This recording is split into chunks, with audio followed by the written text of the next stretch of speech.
السلام علیکم ورحمۃ اللہ وبرکاتہ۔ الحمدللہ وکفا وسلام علی عبادہ الذین اصطفیٰ، اما بعد فاعوذ باللہ السمیع العلیم من الشیطان الرجیم من ہمزہ ونفخہ ونفثہ، بسم اللہ الرحمن الرحیم۔ فبشر عباد الذین یستمعون القول فیتبعون احسنہ، اولئک الذین ھداھم اللہ واولئک ھم اولو الالباب۔ وقال تعالی وننزل من القرآن ما هو شفاء ورحمة للمؤمنین۔ وقال جل شأنہ وذلکم ظنکم الذی ظننتم بربکم ارداکم فاصبحتم من الخاسرین۔ ناظرین، پروگرام دوائے شافی پیش خدمت ہے، اور اللہ کی بارگاہ میں دعا ہے کہ اللہ تعالی اس پروگرام کے ضمن میں جو کچھ بھی کہا جائے، سنا جائے، کتاب اللہ و سنت رسول اللہ صلی اللہ علیہ وسلم کی تعلیمات کی روشنی میں انہیں سن کر سمجھ کر ان پر عمل پیرا ہونے کی توفیق عطا فرمائے۔ اللہم ارنا الحق حقا وارزقنا اتباعہ وارنا الباطل باطلا وارزقنا اجتنابہ، آمین یا الہ العالمین۔ ناظرین، جیسا کہ گزشتہ پروگرام میں ہم نے اللہ کی ذات کے بارے میں حسن ظن رکھنے اور پھر بسا اوقات ان لوگوں کے بارے میں جو کہ ایمان اور نیک اعمال سے محروم رہتے ہوئے وہ ایک گمان اپنے رب پر رکھتے ہیں اور اپنے تئیں فریب اور دھوکہ دیتے ہیں کہ اللہ کی رحمت بڑی وسیع ہے، اور اللہ رب العالمین جو ہیں وہ نے اگر وہ عذاب دے تو انہیں کوئی چیز جو ہے وہ روکتی نہیں، اگر وہ معاف کر دے۔ تو یہ جو گمان ہے اللہ کے بارے میں، پھر وہ دلیل کہ جیسا اللہ کے ساتھ گمان رکھو گے اللہ آپ کے ساتھ ایسا معاملہ کرے گا، تو اس مرد کو فائنڈ آؤٹ کیا ہے علامہ ابن القیم رحمہ اللہ نے دلائل کے ساتھ، اور یہ فرمایا کہ فیا للہ ما ظن اصحاب الکبائر والظلمہ باللہ۔ تو پھر افسوس ان لوگوں پر اس بات کو سمجھنے سے قاصر ہیں کہ وہ لوگ جو بڑے بڑے کبائر گناہوں کے مرتکب ہیں اور ظالم ہیں، اور ظلم کے ساتھ پھر یہ ہے کہ وہ فسق و فجور کے بھی مرتکب ہیں، تو پھر وہ اپنے اللہ کا نام لے کر کہتے ہیں کہ اللہ رب العالمین نے ہمیں یہ کہا ہے، حسنا ظنوننا بکا، ہمارے جو گمان ہیں انہوں نے اللہ کی ذات کے بارے میں ہمیں مطمئن کیا ہے، ہم اللہ پر اچھا گمان اور اچھا ظن رکھتے ہیں، اچھا یقین رکھتے ہیں، اللہ کی رحمت کے پر امید ہیں کہ انکا لم تعذب ظالما ولا فاسقا، کہ بے شک اے اللہ تو کسی ظالم اور فاسق کو عذاب نہیں دے گا، فلیصنع العبد ما شاء، تو میرا بندہ جو چاہے کرے، میں اس کو عذاب نہیں دوں گا، میری رحمت جو ہے میرے غصے پہ حاوی ہے، فلیرتکب کل ما نہی اللہ عنہ ولیحسن ظنہ باللہ فإن النار لا تمسہ فسبحان اللہ ما یبلغ الغرور بالعبد وقد قال ابراہیم لقومہ ائفکا آلہۃ دون اللہ تریدون فما ظنکم برب العالمین۔ علامہ ابن القیم رحمہ اللہ یہ بات ذکر کر کے ان کے اس دعوے کو ریجیکٹ کرتے ہیں کہ ابراہیم خلیل نے ان لوگوں کو جنہوں نے اللہ کے اس علاوہ دوسرے اور جو اس کی مخلوقات میں سے کچھ جاندار تھے کچھ بے جان تھے ان کو پوجنا شروع کر دیا، تو پوجنے کے بعد پھر اللہ کے نبی نے کہا کہ ایسا عمل کرتے ہو اللہ کے دروازے کو چھوڑ کر شرک کا ارتکاب کر کے، پھر تمہارا گمان جو ہے رب العالمین کے ساتھ کیا ہے، یعنی کیا تم گمان رکھتے ہو یہ عمل کر کے جب تم اللہ سے ملو گے کہ تم اللہ کے علاوہ عبادت کرتے رہے ہو، تو شرک کا ارتکاب کرتے رہے ہو، تو پھر تمہارا گمان جو ہے وہ کیا ہوگا اپنے رب کے بارے میں۔ اسی طرح جو یہودی تھے اور عیسائی، انہوں نے عیسائیوں کا یہ دعویٰ تھا جیسا کہ میں نے پہلے بھی کہا، اور عیسائی کہتے تھے کہ ہم جو ہیں وہ اپنا عیسیٰ علیہ السلام کو ماننے والے ہیں، اور عیسیٰ علیہ السلام اپنا ہمارے گناہوں کا کفارہ جو ہے وہ دے چکے ہیں، اور ہم اب پاک اور صاف ہیں، جنت جو ہے اس میں ہم داخل ہوں گے۔ قرآن مجید ان کے بارے میں یہ کہتا ہے کہ لن يدخل الجنۃ الا من کان ھودا او نصارا، انہوں نے کہا کہ جنت میں تو صرف یہودی اور عیسائی داخل ہوں گے، ساری جتنے بھی غضب کے کام ہیں وہ کرنے کے باوجود، اللہ کی نافرمانی کرنے کے باوجود۔ وقالت الیہود عزیر ابن اللہ، اس سے بڑا ظلم کیا ہے؟ وقالت النصارى المسیح ابن اللہ، اس سے بڑا کیا ہے؟ عیسائیوں نے حضرت عیسیٰ علیہ السلام کو، اللہ کے کلمہ کو اللہ کا بیٹا بنا دیا، اور یہودیوں نے عزیر علیہ السلام کو اللہ کا بیٹا بنا دیا۔ یہ شرک کرنے کے بعد وہ یہ دعوے کرتے ہیں اور گمان کرتے ہیں اللہ پر کہ ہم تو جنتوں میں ہم جائیں گے۔ وقالوا لن يدخل الجنة الا من كان هودا او نصارى۔ اللہ کا الحاکمین نے ریجیکٹ کیا، مسترد کیا ان کے اس دعویٰ کو، اور کہا کہ تلک امانیہم، یہ آپ کی صرف جھوٹی خواہشات ہیں، اس کی ان کی کوئی حقیقت نہیں ہے۔ قل ہاتوا برہانکم ان کنتم صادقین، اگر تم سچے ہو تو اس بارے میں ایک دعویٰ لاؤ۔ اور یہودیوں کو یہ کہا کہ اگر تم اپنے اس معاملے میں سچے ہو کہ ہم جنتوں کے وارث ہیں اور جنتوں میں ہم نے جانا ہے، تو پھر اس دنیا میں یہ پریشان ہونا اور یہ اس طرح دکھ اٹھانا اور یہ پھر لڑائیاں اور پھر یہ جھگڑے، ان سے بچ کر آپ اس جنت کے حصول کے لیے آپ موت کو گلے کیوں نہیں لگا لیتے؟ اب پھر ایسا ہے کہ ان کانت لکم الدار الآخرۃ عند اللہ خالصۃ من دون الناس،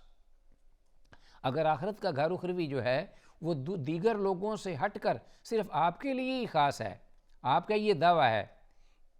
تو پھر یہ ہے کہ یہ اگر آپ نے اپنے اس نے ظن جو آپ نے رکھا ہوا ہے اپنے رب کے بارے میں، یہ اگر اس میں آپ تم سچے بھی ہو اور مطمئن بھی ہو اور خالص بھی ہو اور صحیح بھی ہو، تو پھر موت کو گلے میں لگاؤ۔ فَتَمَنَّوُا الْمَوْتَ إِن كُنتُمْ صَادِقِينَ، پھر تمنا کرو موت کی، کیونکہ موت جو ہے اس کے بعد تم وہ اللہ کا اصل گھر جو بنایا ہوا ہے وہ حاصل کر لو گے، تو دنیا کے بکھیڑوں اور دنیا کی مصیبتوں سے بچ جاؤ گے۔ اللہ رب العالمین ان کی حقیقت کو اور منافقت کو اور جھوٹ کو اور یہ جو ان کے دعاوی ہیں غلط اور باطل، اور پھر یہ جو ظن انہوں نے رکھا ہوا اپنے رب کے بارے میں کہ ہم نے ہی جنت میں جانا ہے، ہم ہی جنت کے وارث ہیں، سب کچھ کرنے کے باوجود دیگر لوگوں سے ہٹ کر، اللہ نے اس کو ریجیکٹ کیا ان الفاظ کے ساتھ۔ الفاظ بڑے غضبناک ہیں۔ فتمنوا، فرمایا ولن یتمنوہ ابدا بما قدمت ایدیہم واللہ علیم بالظالمین، کبھی بھی وہ تمنا نہیں کریں گے۔ موت سن کے تو وہ اس طرح بھاگتے ہیں، موت کا نام سن کر لالے پڑ جاتے ہیں، ان کے رنگ ایک آتا ہے کہ جاتا ہے۔ بلکہ ان کی تو حالت یہ ہے کہ چونکہ دنیا کے پرستار ہیں اور دنیا کی خواہش ہے ان کی، تو مال سے بڑی محبت ہے ان کو، دنیاوی جو شخص جو مال سے محبت کر رکھتا ہے وہ موت سے بڑا خوف کھاتا ہے، ڈرتا ہے، موت سے گھبراتا ہے موت کا نام سن کر۔ تو اللہ نے فرمایا کہ وَلَا تَجِدَنَّهُمْ أَحْرَصَ النَّاسِ عَلَىٰ حَيَاةٍ، بلکہ تو اس کے بالکل معاملہ برعکس ہے، ان کو زندگی پر اس حد تک حریص پائے گا۔ وَلَا تَجِدَنَّهُمْ أَحْرَصَ، جو کہ جنتوں کے دعوے کرتے ہیں کہ ہمارے لیے مخصوص ہیں، اتنے حریص ہیں دنیا میں رہنے کے اور لمبی عمر کے، طوالت عمر کے، اتنے حریص ہیں۔ وَمِنَ الَّذِينَ أَشْرَكُوا، کہ وہ جو مشرک لوگ ہیں جن کا کوئی آخرت پر ایمان ہی نہیں، روز جزا پر بھی اور عذاب قبر پر بھی اور جنت دوزخ پر بھی کوئی ایمان ہی نہیں ہے ان کا، ان کی نسبت بھی یہ زیادہ حریص ہیں کہ ہمیں زیادہ عمر ملے۔ یود احدہم لو یعمر الف سنۃ وما هو بمزحزحہ عن العذاب ان یعمر واللہ بصیر بما یعملون۔ اللہ حکم الحاکمین نے حقائق بیان کر دیے کہ ان کے یہ کہنے اور دعویٰ رکھنے اور عقائد رکھنے پر کبھی بھی وہ تمنا نہیں کریں گے، اور ہر کوئی ان میں سے یہ چاہتا ہے کم از کم 1000 برس مجھے کم از کم جو عمر ہے وہ ملے، تاکہ میں دنیا خوب اس میں اپنا لطف اندوز ہوں اور خوب فائدہ اٹھاؤں۔ موت کا نام ہی نہیں لیں گے، نہ سنیں گے، گھبرائیں گے، اس لیے کہ جو کچھ انہوں نے ان کے ہاتھوں نے آگے بھیجا ہے وہ ان کو خوب جانتے ہیں۔ تو ناظرین، یہ ہے معاملہ۔ جو اچھا ظن ہے وہ ہوتا ہی تب ہے جب انسان کے پاس کمائی ہو نیکی کی، ایمان کی، وگرنہ وہ اپنے تئیں اپنے آپ کو صرف اور صرف محض دھوکہ دے رہا ہے۔ تو اس لیے اللہ ابن القیم رحمہ اللہ نے اس طویل بحث کے بعد ایک عنوان قائم کیا، حسن الظن ہوا حسن العمل، کہ اچھا ظن وہ ایک اچھا عمل ہے۔ یہ انہوں نے ایک عنوان تعریر کیا، تو اس پر انہوں نے گویا کہ فیصلہ دے دیا کہ حسن ظن ہی حسن عمل ہے، حسن عمل ہی حسن ظن ہے، یہ دونوں لازم ملزوم ہیں۔ یہ ممکن ہی نہیں کہ اللہ پر حسن ظن ہو اور عمل نیک نہ ہو، اور اچھا عمل ہوگا تو حسن ظن ہوگا۔ تو اس لیے انہوں نے یہ بات ساتھ یہ یہاں ذکر کی ہے کہ وَمَن تَعَمَّلَ هَذَا الْمَوْضِعَ حَقَّ التَّعَمُّلِ عَلِمَ أَنَّ حُسْنَ الظَّنِّ بِاللَّهِ ہوا حسن العمل نفسہ، جو اس حقیقت کو پالے گا وہ یہ جان لے گا کہ اللہ پر حسن ظن حقیقت میں بعین ہی نیک عمل کا بجا لانا ہے۔ فإن العبد انما يحمل على حسن العمل حسن ظنہ بربہ، کہ یہ ایک اچھا عمل جو ہے وہی انسان کو یہ اکساتا ہے، اس بات کو سمجھاتا ہے، اور یہ اس کے اندر ایمان اور جذبہ پیدا کرتا ہے کیا، اور یہ یقین کہ اللہ اس پر مجھے اجر دے گا اور اس پر ثواب سے نوازے گا، اور جو بھی میں نے چھوٹے سے چھوٹا عمل کیا ہے اس کو اللہ قبول فرمائے گا۔ فالذی حملہ علی حسن العمل حسن الظن فکلما حسن ظنہ بربہ حسن عملہ، تو جوں اس کا ظن اچھا ہوتا جائے گا پروردگار کی ذات کے بارے میں، اس کے اعمال صالحہ میں بھی بہتری اور بڑھوتری آتی چلی جائے گی، اور اسی طرح وہ ایک پورا بندہ مومن بن جائے گا۔ وَإِلَّا فَحُسْنُ الظَّنِّ مَعَ اتِّبَاعِ الْهَوَىٰ عَجْزٌ، وگرنہ صورتحال یہ ہے کہ اپنی خواہشات کی پیروی ماننی، اپنے نفس کی بات ہو اور ساتھ یہ کہہ دے کہ میں اپنے اللہ پر یہ گمان رکھتا ہوں، یہ محض ایک محرومی ہے، کما فی حدیث الترمذی والمسند من حدیث شداد بن اوس۔ آگے ایک حدیث کا تذکرہ کرتے ہیں امام ابن القیم رحمہ اللہ، وہ کہتے ہیں کہ جامع ترمذی اور مسند امام احمد میں حضرت شداد بن اوس اللہ کے نبی صلی اللہ علیہ وسلم سے یہ مرفوع ذکر کرتے ہیں، قال، آپ صلی اللہ علیہ وسلم نے فرمایا، القیس من دان نفسہ وعمل لما بعد الموت، کہ عقل مند ایک شخص جو ہے القیس، سمجھدار آدمی وہ ہے کہ جس نے اپنے آپ کو مطیع کیا، اپنے نفس کو، وعمل لما بعد الموت، اور موت کے بعد کے لیے عمل کیا۔ تو یہ ہے عقل مندی کا تقاضا، اور یہ ہے فہم و فراست جو کہ ایک صاحب ایمان کے پاس ہوتی ہے، کہ وہ دیکھتا ہے میرے لیے دنیا اور آخرت، ان دونوں میں آخرت کے لیے کون سا عمل بہتر ہے، دنیا کے لیے ایک ایسا عمل ہے جس میں میں دونوں جانوں میں سرخرو ہو سکوں۔ فرمایا کہ من وعمل لما بعد الموت والعاجز، اور عاجز وہ ہے، محروم شخص، انتہائی نکما شخص سمجھ لیجئے، من اتبع نفسہ ہواہا، جس نے اپنے آپ کو اپنی خواہشات کا اسیر کر لیا۔ یعنی دیکھو نا، وہ شخص جو کہ اپنا افرأیت من اتبع ہواہ، جیسے اللہ فرماتے ہیں کہ مشرک ہے نا، جو افرأیت من اتبع ہواہ، جس نے اپنے آپ کو اپنے خواہشوں کا پجاری بنا لیا، تو اللہ کا بندہ نہیں بنا، بلکہ اپنی خواہشات جو اس کا جی چاہے خواہش اس کے پیچھے لگا۔ تو فرمایا وَتَمَنَّا عَلَى اللَّهِ، اور اللہ پر جھوٹی تمنا بھی رکھی۔ تو یہ حدیث ذکر کر کے انہوں نے اس بات کو واضح کیا ہے کہ وہ شخص تو بالکل عاجز ہے شخص، اور بالکل ایک شخص ناکام شخص ہے دین اور دنیا کے اعتبار سے، کہ جو اپنے آپ کو اپنی خواہشات کا اسیر بنا لے،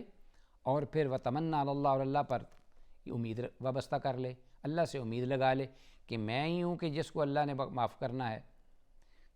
تو اصل میں وہ شخص جو ہوگا سمجھدار، جس نے اپنے آپ کو اپنے اللہ کے مطیع کیا۔ بہرحال یہ حدیث ذکر کی جاتی ہے، اور اس پر محدثین نے کلام بھی کیا ہے۔ جو صاحب کتاب میں تخریج جنہوں نے کیا ہے وہ کہتے ہیں کہ اخرج الترمذی صفات القیامہ والرقاق والورع، اور اس میں انہوں نے کہا ہے کہ سنن ابن ماجہ میں بھی یہ حدیث ہے، مسند احمد میں بھی، لیکن امام ترمذی نے اس کو نکالا ہے، اور یہ قدر ضعف ہے اس کے اندر، حدیث ضعیف ہے، لیکن من حیث المفہوم اس حدیث کو جو ہے اہل علم ذکر کرتے ہیں۔ آگے فرمایا بالجملہ فحسن الظن انما یکون مع انعقاد اسباب النجات، تو گویا کہ حسن ظن جو ہوگا وہ ان اسباب کے ساتھ ہوگا جو کہ نجات کے لیے اللہ نے اسباب بنائے ہیں اس دنیا میں اور آخرت میں۔ وَأَمَّا مَعَ انعقاد اسباب الہلاک فلا يتعطى احسان الظن، وہ اسباب جو کہ انسان کو ہلاکت کی طرف لے جاتے ہیں، وہ گناہ ہیں، نافرمانیاں ہیں، غلط عقائد ہیں، نظریات ہیں، وہ جو اسباب ہلاکت اور تباہی کے ہیں، ان کے نتیجے میں جو ہے وہ حسن ظن نہیں آتا بلکہ سوء ظن آئے گا۔ لیکن اس میں پھر وہ لوگ جو ہیں آگے سے اعتراض کرتے ہیں، وہ کہتے ہیں نہیں، آتا ہے ایسے حالات میں بھی آتا ہے حسن ظن اور ہو سکتا ہے۔ وہ کہتے ہیں کہ وَيَكُونُ مُسْتَنِدٌ حُسْنُ الظَّنِّ سِعَةَ مَغْفِرَةِ اللَّهِ وَرَحْمَتِهِ وَعَفْوِهِ وَجُودِهِ وَإِنَّ رَحْمَتَهُ سَبَقَتْ غَضَبَهُ وَأَنَّهُ لَا تَنْفَعُهُ الْعُقُوبَةُ وَلَا يَضُرُّهُ الْعَفْوُ۔ وہی بار وہی بات کہتے ہیں کہ وہ کہتے ہیں کہ پھر اللہ کی مغفرت کی جو وسعت ہے، اس کی رحمت کی وسعت جس کی کوئی انتہا نہیں، اور اسی طرح اس کا عفو یعنی معاف کر دینا، وہ ذات جو ہے وہ معاف کر دینے والی ہے، اور وہ کریم ہے، وہ سخی ہے، اور پھر اس کی رحمت جو ہے وہ اس کے غصے پر حاوی ہے، سبقت لے گئی ہے۔ اور پھر یہ ہے کہ وَأَنَّهُ لَا تَنْفَعُهُ الْعُقُوبَةُ کہ وہ اگر سزا دیتا ہے تو اس کو اس ذات کو کوئی اس کی ذات کو کوئی نفع نہیں ہے، وَلَا يَضُرُّهُ الْعَفْوُ اور اگر وہ کسی کو معاف کر دیتا ہے تو کوئی اس کو ضرر اور تکلیف اور نقصان نہیں پہنچا سکتا۔ جب وہ اللہ ہر معاملے میں خود مختار ہے اور مختار کل ہے، تو پھر وہ کسی کو معاف کر دے، چھوڑ دے، بخش دے اور اپنی رحمت سے پھیر آئے اس پر گناہوں کے باوجود، تو اس کو کوئی روک نہیں سکتا، ہم اسی کے امیدوار ہیں۔ تو اس طرح کی یہ باتیں اور گفتگو وہ لوگ کرتے ہیں، اللہ اکبر۔ لیکن بات وہی آئے گی کہ اس کے پیچھے حسن ظن جو ہے وہ اس نے عمل ہوگا تو وہ فائدہ ہوگا، وگرنہ وہ محض ایک وسوسہ ہوگا۔ ایک نوجوان کے بارے میں نے واقعہ سنا، میں چاہوں گا کہ اس کو بھی آپ کے گوش گزار کر دوں۔ نوجوان کے آخری وقت آنے پر اس کی ماں جو ہے وہ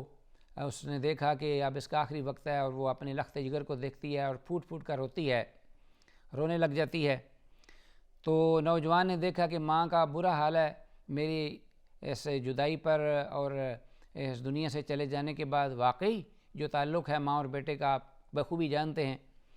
تو وہ نوجوان جو ہے وہ بھی اس معاملے کو سمجھ رہا تھا، محسوس کر رہا تھا، تو اس نے اپنی والدہ کا ہاتھ پکڑ لیا اور پکڑ کر یہ سوال کیا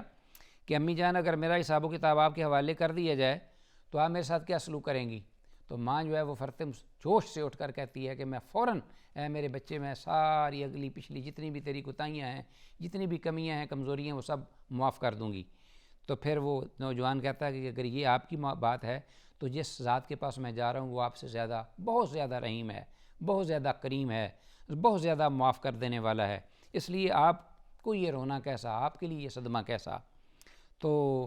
ناظرین، آپ جانتے ہی ہیں کہ اس قسم کا ایسے وقت میں، تکلیف کے وقت، جو ظن ہے، گمان ہے اپنے اللہ پر، اس کے پیچھے ایک مستحکم ایمان اور نیک عمل کا ایک بہت سلسلہ ہے۔